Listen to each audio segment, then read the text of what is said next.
Hello，大家好啊，又係我 Man 啊。最近呢，嘉誠哥嗰單嘢呢，賣呢個巴拿馬碼頭呢，搞到熱烘烘喎。四圍都話佢唔啱啦，出賣國家啦。好啦，今日阿 Man 又嚟呢度抽抽水先。隔離見到阿百佳啦，就知阿嘉誠哥噶啦。好啦，入去問下呢個百佳究竟有冇碼頭賣呢？好，而家入去睇下先。你好啊，呢度有冇碼頭啊？唔係灣仔碼頭嘅水餃有冇啊？嗰邊係咪？好，唔該。原來喺嗰邊，望下先。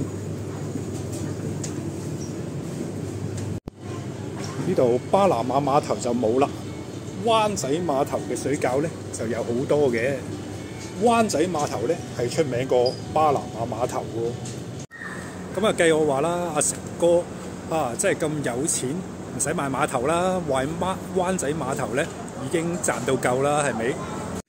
咁我喺網上邊呢睇到一個叫佩儀嘅文章呢，寫得非常之好啊！我個人呢係非常之認同啊。咁佢又咁講啦，我個人呢並唔係針對阿李嘉誠嘅。咁喺我心目中呢，佢係一個呢擁有高層次智慧嘅老人家啦，對商業競爭呢有着高瞻遠矚，而係一位呢做咗好多善事嘅企業家啊！咁宏觀過往啦，呢個大家都不能夠否認嘅事實啊！咁就係喺2019年呢，喺我嘅心目中呢，突然間產生一個好大嘅問號喎。一位咁大嘅商人呢，而且擁有咁如此嘅頭腦嘅大人物啊，喺香港同埋國際社會呢，擁有舉足輕重嘅地位呢。點解喺咁動盪嘅時候啊，呢啲咁聰明嘅人呢，唔採取中立嘅態度，反而呢選擇鐵了心啊，即係站喺和亂嘅一方呢？支持黑暴嘅種種行徑咧，都不用多說噶啦。咁買下大公報嘅頭版咧，向中央喊叫喎，黃台之瓜一詞啊嚇！當時咧，香港已經亂作一團噶啦，幾乎停擺啊。對於一位生意人嚟講咧，是百害而無一利嘅。咁點解要做出呢樣嘅研判呢？咁後來啦，佢慢慢咧將啲碎片化成事實咧，合併起來啦。漸漸咧，讓佢清晰到呢場係暴動嘅輪廓啊嚇！林鄭啦，點解要批評市民干預黃色法官斷案呢？而法官啊，點解要支持暴徒放生黑暴、嚴懲藍絲、打壓捍衛和平國家嘅市民？點解呢？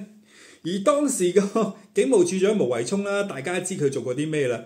佢唔係止暴制亂啊，而係喺度拖延時間啦，等呢場顏色革命咧延續落去喎。當時嘅食環署署長啦，呢個劉利群啦，不但只拒絕清理呢個連儂牆啊，更鬥膽啊拆去呢個5星旗喎。而李先生旗下嘅超市啦，居然咧免費送糧食俾呢個前線黑暴嘅呢啲人啦。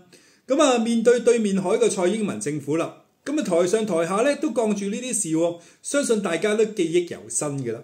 原來咧呢場顏色革命當中咧，全部人咧佢都擔當咗角色同埋位置嘅，所以咧嗰陣時整個香港政府咧都俾呢啲黑暗勢力騎劫，你話可唔可怕啊？